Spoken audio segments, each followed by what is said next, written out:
আসসালামু আলাইকুম বন্ধুরা। ভুল করেছ? আল্লাহর কাছে ক্ষমা চাও।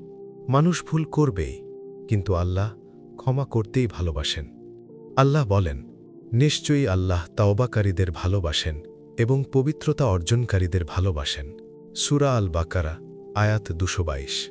আর রাসূল সাল্লাল্লাহু আলাইহি ওয়াসাল্লাম বলেছেন, আদম সন্তানের সবাই ভুল করে, আর ভুলকারীদের মধ্যে সর্বোত্তম তারা যারা তওবা করে। জামে আত-তিরমিজি হাদিস ২৪৯৯। আজই ফিরে আসো, আজই ক্ষমা চাও, কারণ দরজা এখনো খোলা আর আল্লাহ এখনো ডাকছেন।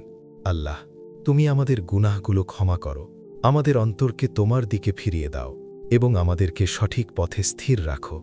আমিন। আমাদের এই ভিডিওটি ভালো লাগলে লাইক করো, চলুন আলোর দিশায় চ্যানেলটিকে সাবস্ক্রাইব করো ও ফলো করো ফেসবুক এবং ইনস্টাগ্রামে। আর দ্বীনি বার্তা ছড়িয়ে দিতে শেয়ার করো। আবার দেখা হবে নতুন ভিডিওতে ইনশাআল্লাহ। আসসালামু আলাইকুম ওয়া রাহমাতুল্লাহ।